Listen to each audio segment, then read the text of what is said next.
Hey, everybody, welcome back to AI Diatribe. Today, it is just Matt and I because we are going to focus on some pretty significant things that happened in AI just these last few days. So, for those that are curious, this episode will probably be released on Thursday, March 19th. We are recording it on Friday, March 13th. So, this would be about 6 days ago. And what we're going to talk about are things that have all happened within the last week, but as far as AI and robotics things that we're talking about have all happened in the last 72 hours. But we're going to talk about three things specifically. Number one, OpenAI, Anthropic, the dust up having to do with the government and so forth, as well as rolling into that the striker hack and also another thing called killer apps that Matt is going to talk about. The second thing we're going to transition into is talking about Asimov's three laws of robotics and how we think that applies today. And then to use that as a transition, we'll then slip into these last really exciting 72 hours as it relates to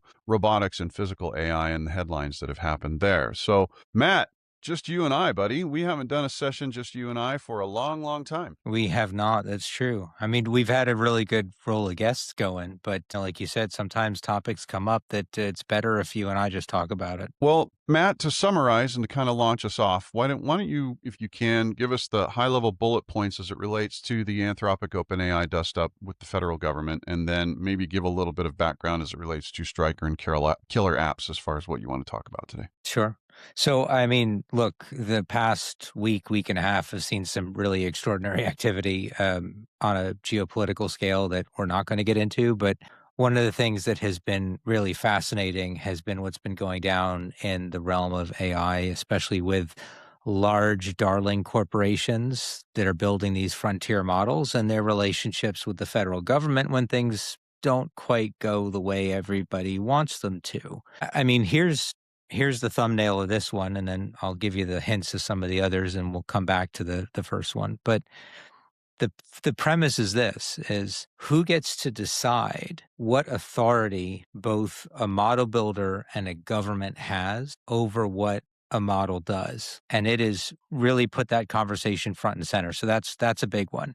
The second big one we've seen is, everybody's concerned about a physical war, but we've seen now the first attack allegedly from Iran targeting a US business that, from the reports I've seen, wiped out quite a bit of information from devices, computers, data centers. I mean, through apparently a Microsoft environment. And again, I don't have firsthand knowledge of this, but this is just from the reports I'm reading. And then something that just came out yesterday, which is also kind of related, but not exactly the same, is that a report came out called Killer Apps that documents how teens can be actually encouraged into violence, violent acts, and extremist thoughts from these same frontier models that everybody is now fighting about from our first topic. So it's really a lot to sink into your brain, right? And it's not a tech and innovation conversation. It's now an ethics and humanity conversation. And I think that's the shift that we need to have. That's the mindset we need to take.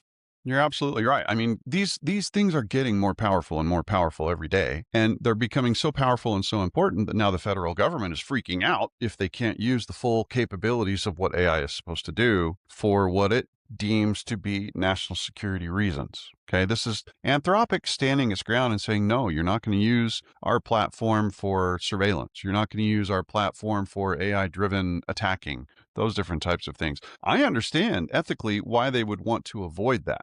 And I find it very, very interesting that OpenAI swoops in and fills the void and says, we'll do it. We'll do it. And then there's a mass revolt where they lose a ton of customers, unsubscribe from OpenAI, and then go and subscribe to Claude, Anthropic Claude, which is the very platform that said you can't use us for those purposes. What does that tell us about how scared the American population, or either the investing population as a whole, is about these different AI models and where we're going to go with this stuff? I mean, that's a fearful thing. Yeah. Well, and just to double down on the exodus, we also saw it was Apple, Google, and Amazon employees all sent notes publicly to the community at large supporting Anthropic in their decision not to back the government. And then we saw a separate signed public letter from OpenAI and Google employees supporting the lawsuit Anthropic filed against the federal government for listing them as basically persona non grata within the United States government contracts. Now, the other thing that gets really interesting is Palantir, which, I mean, that's a whole nother conversation, but Palantir has embedded Anthropic. So the government is still using Palantir. Palantir is still using Anthropic. So they're saying that they're now going to shed themselves of that. But on the consumer side, I think I saw a report last week that said something like OpenAI saw a 300% reduction in subscribers week to week when it was announced that they were going to move forward and take Anthropic's place, when OpenAI was going to take Anthropic's place with the government. And Sam Altman didn't ask me anything the weekend that this was announced. And one of the things he said was, as a direct shot at Anthropic, at least my interpretation, and I want to know what your opinion on this is before I share mine, he said that it is not up to the makers of the models to decide the ethics. It's not their place to decide on behalf of the government or anybody what these models should and shouldn't do. They should just be 100% available and out there, and then leave it up to the user to decide whether they're going to be used for quote unquote good or evil. What do you think about that statement? Isn't it funny how we're seeing a modern day equivalent of all of the ethics surrounding the NRA?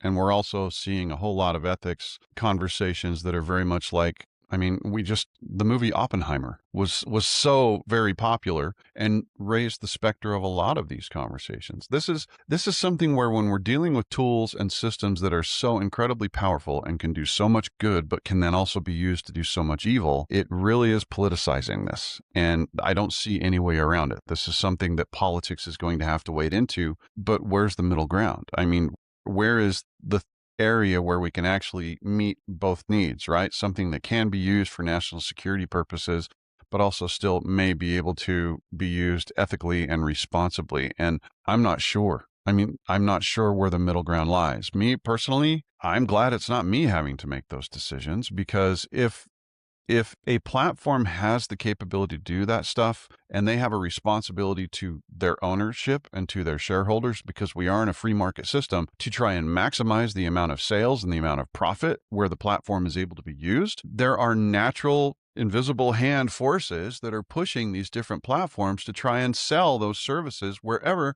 they might be usable and sold. And Anthropic is only able to do this because they are still a privately held company, one that is looking to IPO this year in 2026, but they are still a privately held company. So would their tune change after they've done an IPO and suddenly they're subject to the economic demands and the financial demands of the shareholders expecting some sort of a return? Who knows? Well, What do you think, Matt? I think that goes back to the issue of ethics again, right? I mean, if you look at companies, and it's the Tony Stark scenario from Iron Man 1. Remember, he got captured in somewhere in the Middle East, saw his weapons being used against Americans and against civilians, and came back and announced that his company was no longer going to be making weapons. Because when you see the impact firsthand of what you're making has on people, you have to make a conscious decision to live with yourself or to change. There's no middle ground. There's no gray area. You are making something that is hurting people. So are you going to fix that, or are you just going to collect a paycheck? And you're going to make yourself feel better about collecting that paycheck because you're going to cite all of the good things that are happening, even though, yeah, there's a bunch of people dying because of it too. And I think we're gonna start to see that kind of dilemma more and more and more as these models continue to gain intelligence and scale and access. And I think we've seen that with OpenClaw. I mean, Meta acquired Moltbook, and OpenAI hired the guy who built OpenClaw. So now you've got two different AI and, carrier superpowers out there, hyperscaler superpowers out there, that own half of that intellectual property that is installed on hundreds of thousands or millions of people's systems with all of their personal information fed into them that are now feeding these networks. And now you've got Meta scraping data off of it. And, they have a really good history on how to farm personal information from social platforms, hashtag Facebook.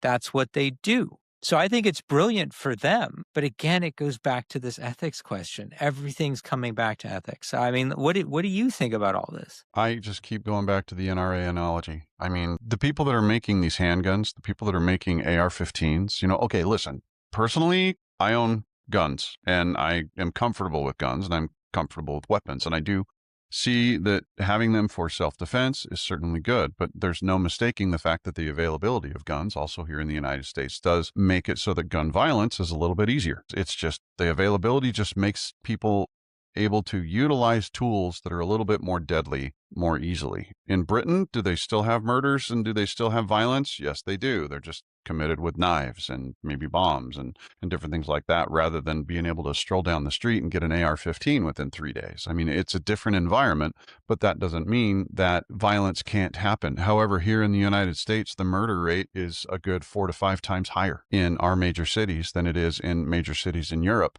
elsewhere. I just did this research the other day with a friend. And so the availability of this kind of also leads towards a saying that someone said to me some time ago, and I'm sure that this could be attributed to some great philosopher. I don't know who the great philosopher is. Maybe you recognize it, but there is something that says we need to be able to trust people to do the right thing, but let's also not give them the opportunity to do the wrong thing if we can help it. So at what point do we draw the line of this is where we trust you to do the right thing, and this is where we recognize the danger inherent in this thing, so let's kind of maybe make it so it's not quite as easy to do something bad? I don't know. Do you think that applies here? I don't have a good answer for that because I don't know where this is going. But I also feel like if we look at the human nature is we're going to capitalize on things. We're going to take advantage of things that are going on. We're going to use every tool available to us. That's how we evolved, right, from cavemen to current. We developed fire and tools and then wheels and then figured out how to do leverage and fulcrum. Everything's been an evolution of everything else. Should we be the gatekeepers for the technology because the technology could harm?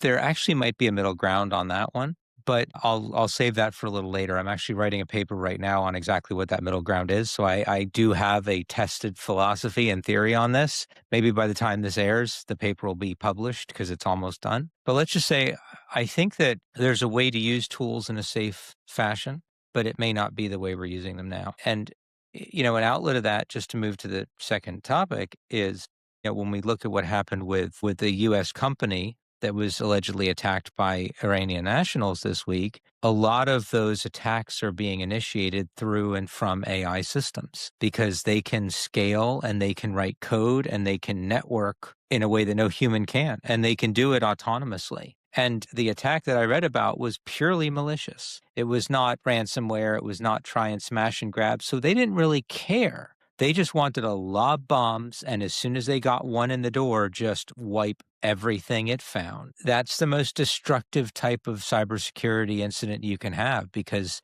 there's no way to recover it.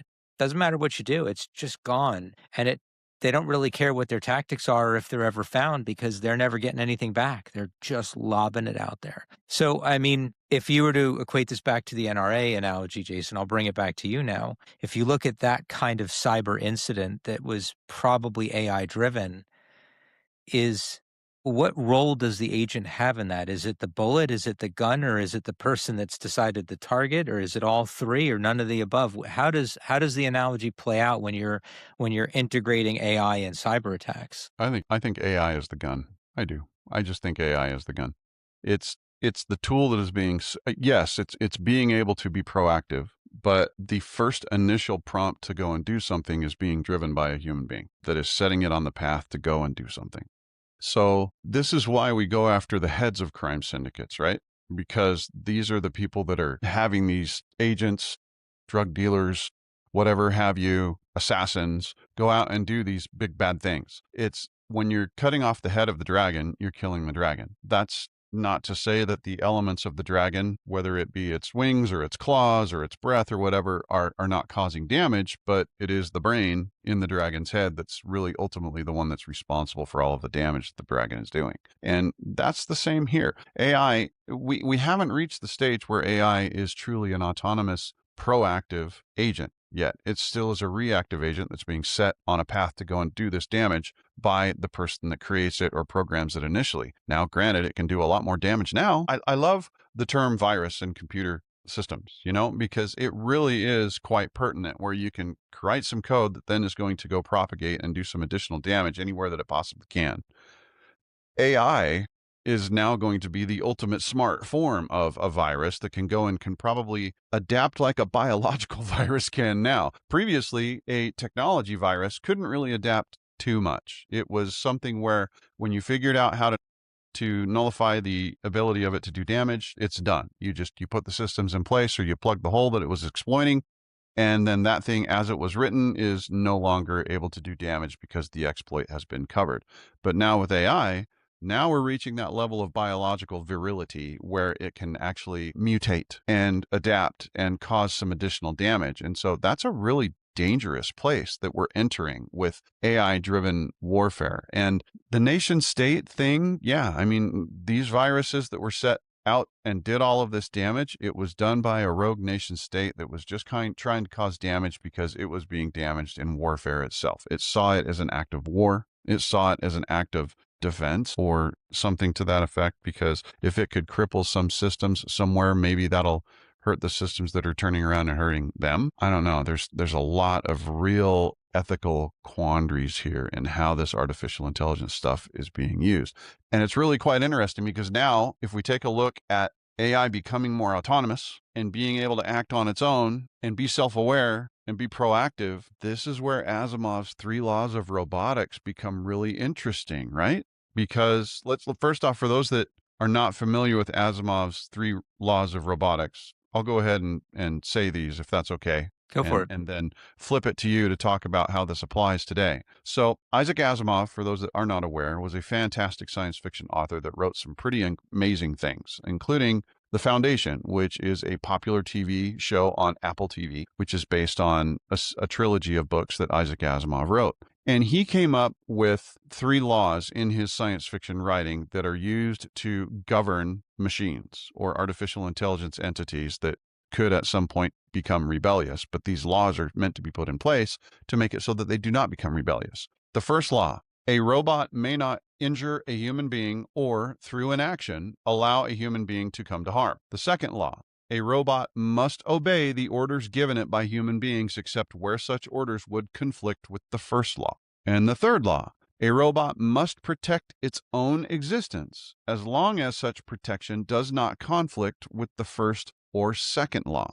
These 3 laws were also made very popular and fictionalized in another movie called I, Robot, which a lot of people can relate to, because that seems to be some sort of an emblematic exhibition of what it is that we're going through right now. It seems to be that that's where things are headed in a very quick hurry. All right. So is this something that needs to be put into place right now? Matt, what do you think? So while you were talking, I did something interesting because I wanted to test a theory. I looked up the definition of the word robot, and the definition of the word robot that I can see here from Oxford is a machine capable of carrying out a complex series of actions automatically, especially one programmable by a computer. By a computer. So there's a physicality. I mean, and when you think of robot, you don't think HAL 9000, do you? You don't think the Enterprise's computer.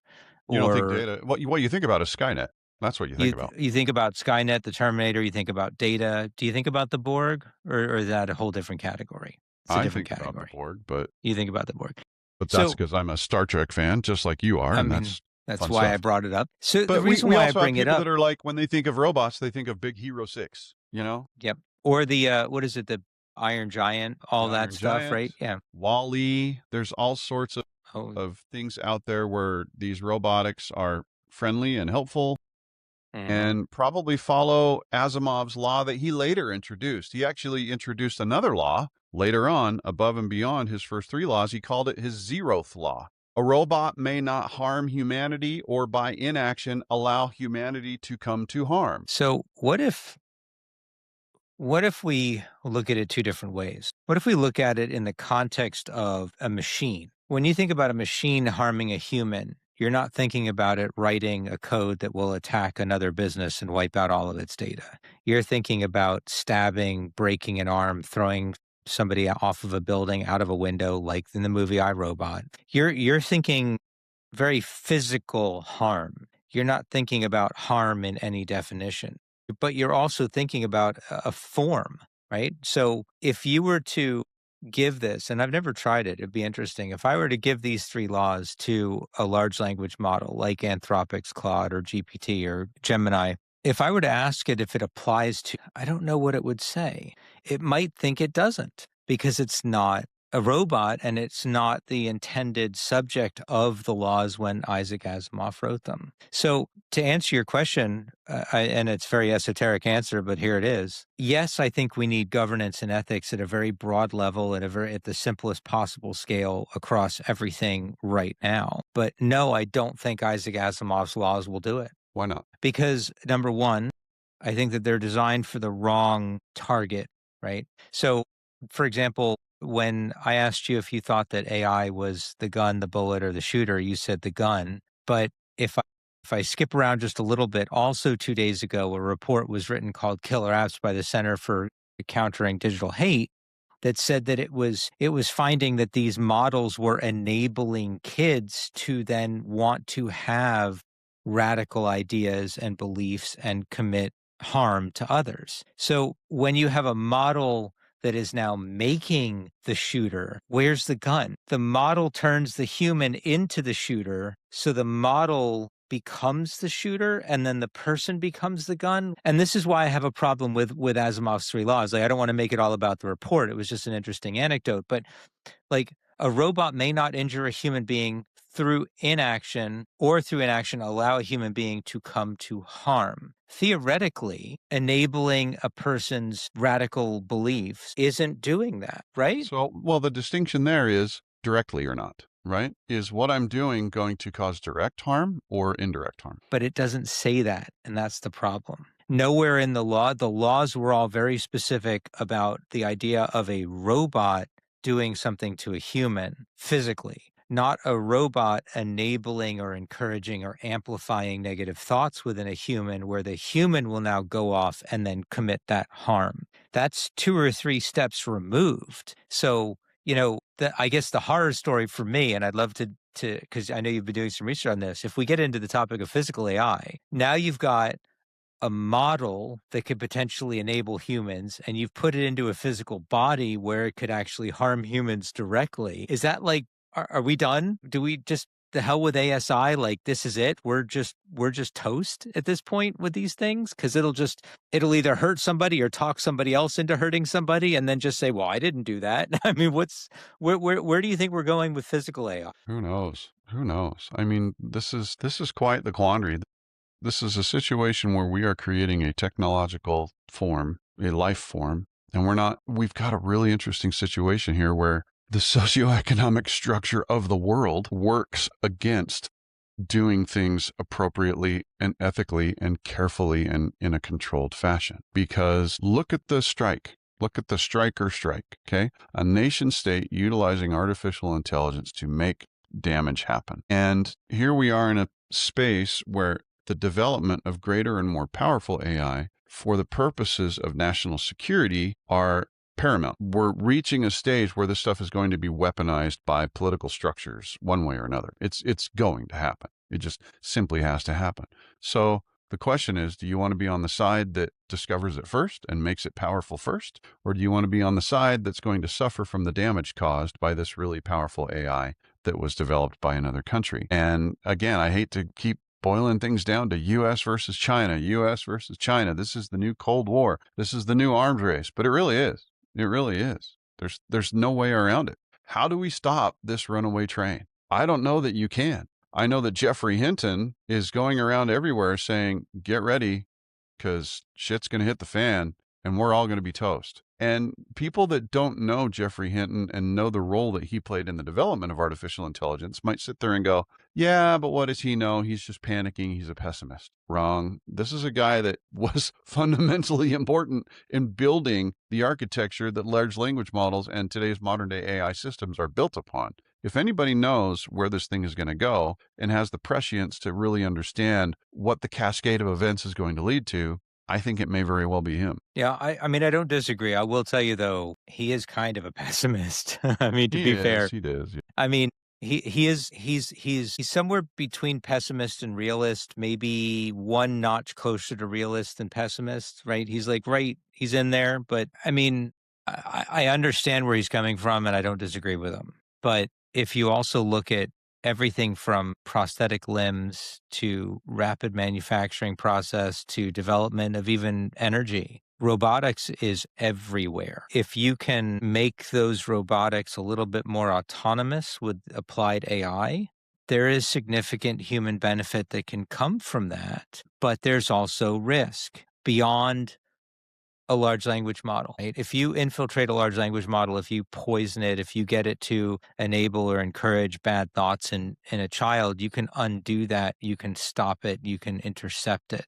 If you hack a robot that has agents in it that's autonomous to go off and destroy a car or tear down a building or destroy a bridge or hurt a human, it's a physical device. Outstrength the physical device or outshoot it or outrun it. Like the old joke is, you don't have to be the fastest guy. You just have to be the one faster than the guy behind you, right? Kind of a thing. I mean, I don't know. I mean, I think I agree with you. There's a lot of scary things. And it brings me to a movie because I love movie references, the movie Runaway.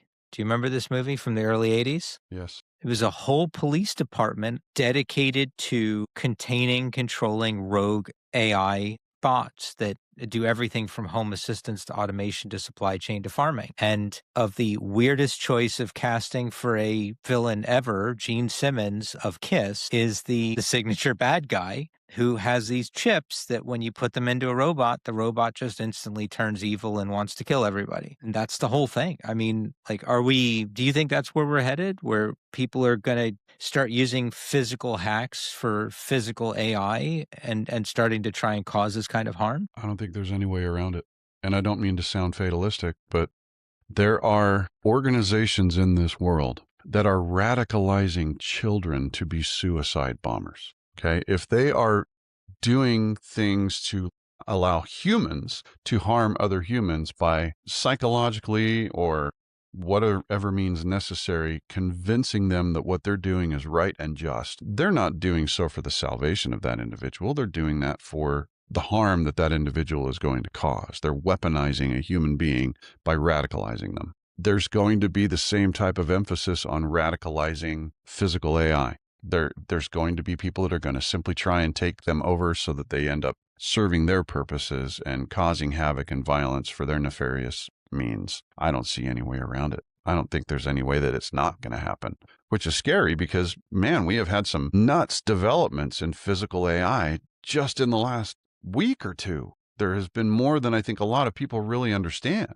Tell me about it. Well, yeah, tell me. So okay, week and a half ago, I did a little bit on Jason Lowe on AI about how NVIDIA had come up with some new capabilities, at least as far as building simulations, simulated factories, or, being able to take these different robot training platforms and make it so that it encompasses the physical attributes of the world so well and simulates the laws of physics so well that you could actually take these robots and you could train them in these virtual environments so that what they're getting is the equivalent of 10,000 training hours out in the physical world, getting that done in minutes. Now, just this week, we have had another firm jump up and start doing this called AI2, which is doing sim to real robotics in East Asia, where they're introducing some new robotics models designed specifically to bridge the simulation to reality gap.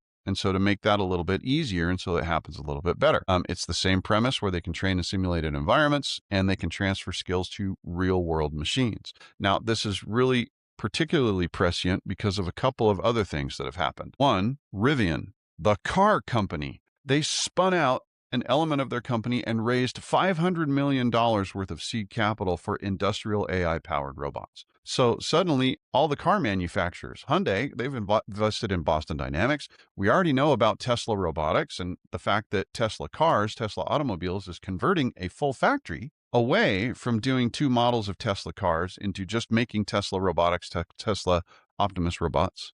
Okay. And then also AWS and NVIDIA and a company called Mass Robotics, they have launched a fellowship specifically targeted at accelerating physical AI with a focus on agriculture, construction, logistics, and renewable energy. So in my mind, this feels like the first salvo on the economic threatening of blue collar work. We've all been talking about how this is going to happen in multiple stages, right? White collar work is threatened right now. No one can look around and say white collar work is not going through some major effect. Now the government and politicians are really starting to pay some serious attention to this. And that's just white collar work. And now suddenly we've got a whole thing that's a fellowship meant to threaten agriculture, construction, logistics. That's a big, big, big deal. Lots going So, on.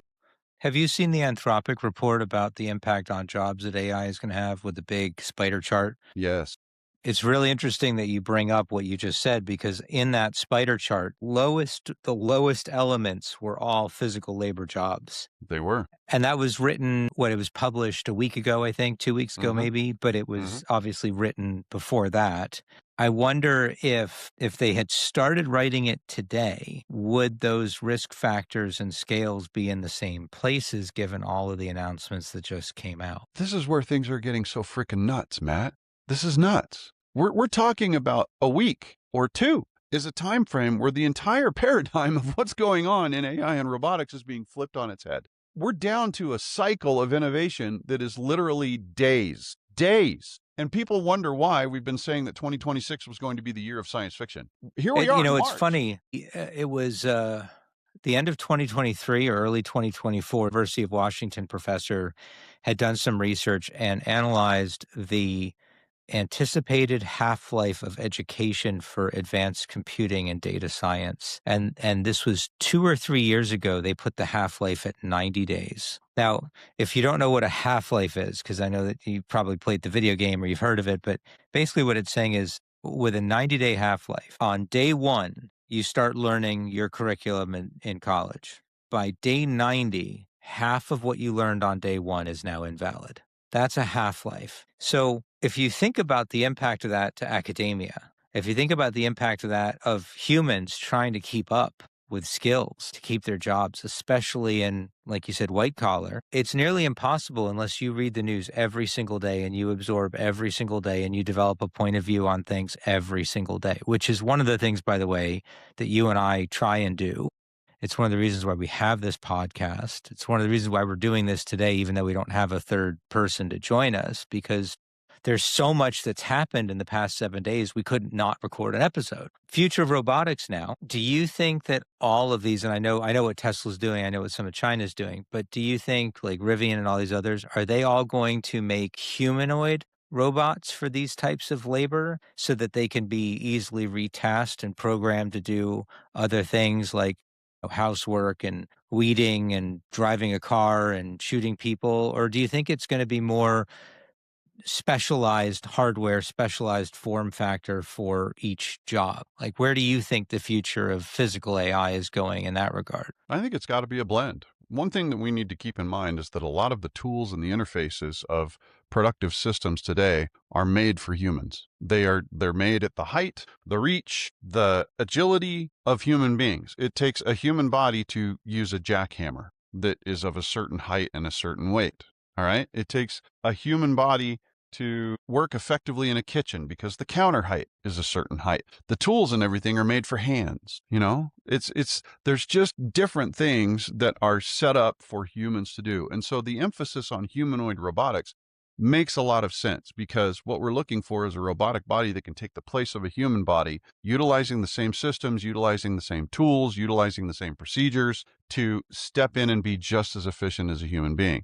That doesn't mean that there can't be wholesale change, Look at robotics being used in AWS warehouses. Now you have robots that are taking the place of lifts, human beings and lifts being combined in the same robotic thing that can carry big things and reach up and stack them on different shelves and store them in different ways. So this is a multi-replacement robot that's doing, some sort of a lift as well as human beings. I don't know. I think the robotic stuff is definitely going to, in the long term, make things look very different, and that the physical form that robots are going to take are going to be the most optimal and most efficient thing that can be figured out or even conceived. But in the short term, that's why humanoid robotics is going to get emphasized, is because we're looking to have humanoids step right into the role that human beings are filling.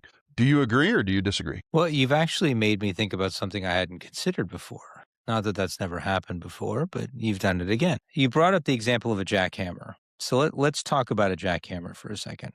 Jackhammers exist because humans don't have the capability to break up asphalt, rock, stone, concrete, whatever the jackhammer is going to break up. So they built a specialized tool for it, and it was a hammer and chisel. And then they figured out how to mechanize the hammer and chisel, and then they figured out how to power that hammer and chisel with electricity or hydraulics or pneumatics so that it could be remotely functional and do the job in half the time, 10th the time, 1% of the time. Now, if you have a humanoid robot, here's where things get interesting. It's two different questions. Number one, does it need a jackhammer? Can it just go bonk and break the rock or break the stone and just pick up chunks of earth and throw them into the back of a cart? That's question number one. The other thing to consider is if you're going to build a humanoid robot, could you not make a much more efficient, much smaller, much more specialized attachment for the arm on that robot that has a jackhammer blade so that you don't now need to buy specialized equipment meant for humans because our meat bags of worth of bodies don't have the endurance to handle that kind of physical stress, but a robotic machine would.